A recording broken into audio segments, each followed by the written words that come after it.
Los Angeles Lakers coach JJ Redick had trouble getting the words out. He knew the house he was renting in the Pacific Palisades was destroyed in the devastating wildfires that have engulfed the Los Angeles area, but he needed to see the damage firsthand.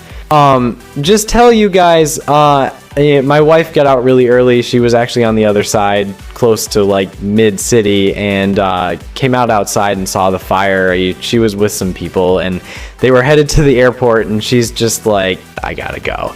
And she went home, grabbed her nanny. This was all going on pre-game Tuesday, and I was scrambling to find a hotel that had room for him, and so she got out of there, got the kids from school. They're safe. That's all that mattered. Didn't spend any time on Twitter for a long time Tuesday and Tuesday night.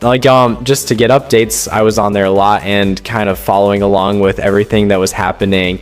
We got home because of some maintenance issues around 2:30. Went to the hotel, woke up at 7 and still had my coach's uniform on, and headed up to the Palisades. I just kind of had to see it for myself, and I was not prepared. I was not prepared for what I saw. It's complete devastation and destruction. I had to go kind of a different way to the house, but I went through most of the village and it's all gone. And I don't think you can ever prepare yourself for something like that. Our home is gone, and look, we were renting for the year to try to figure out where we wanted to be long term. And everything we owned that was of any importance to us, almost 20 years together as a couple and 10 years of parenting, was in that house. And there's certain things that you can't replace, that will never be replaced. And it's like weird. It's really weird shit.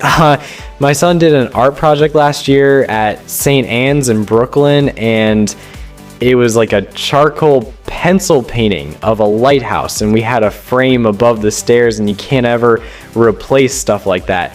Memories, 18 years together now. Chelsea and I, certain things that were in that house that you can't replace. The material stuff is whatever.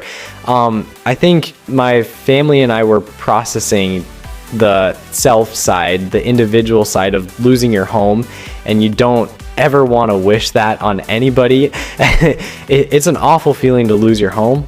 Like, I think what has happened over the last 72 hours from me being up there, and from having a number of people that had homes in the Palisades that are also staying at the hotel, you really get a sense of just the communal destruction. And I got back to the hotel, and of course my wife and I are emotional. I'm not sure I've wept or wailed like that in several years. And she said to me, I was very hesitant to move out here. I was very hesitant for you to go into coaching. I've never loved living somewhere more than I've loved Brooklyn, and I've never loved the community more than I love the community I've had in Brooklyn.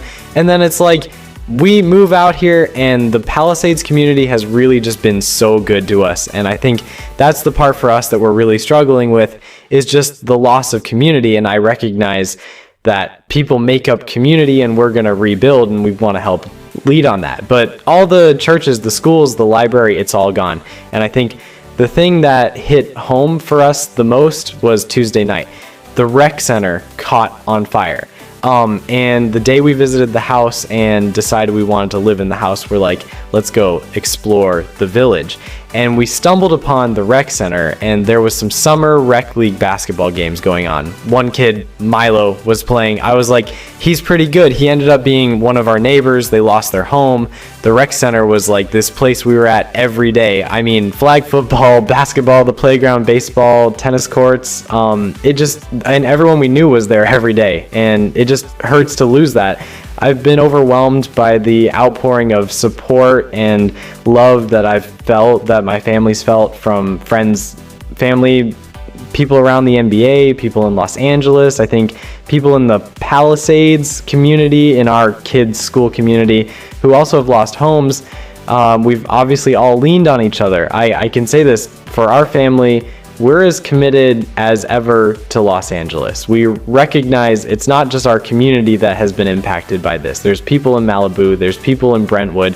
There's people up in the valley, there's people in Pasadena. It's all over LA, and if there's anything we can do to help and lead, we will, and we're still figuring that out. It's still pretty fresh.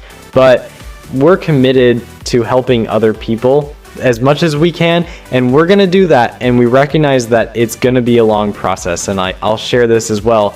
Part of our community is here in the building, and Dan Grigsby first moved to the Palisades 4 decades ago, and he lived right by the rec center. We were just at his house for a holiday party 3 weeks ago, and that's gone. His house is gone, his parents' house is gone, of course, Steve's house is gone. This has impacted so many people. I don't want people to feel sorry for me and my family. We're gonna be all right. We're gonna be all right. There's people that, because of some political issues and some insurance issues, are not gonna be all right. And we're gonna do everything we can to help anybody who's down and out because of this.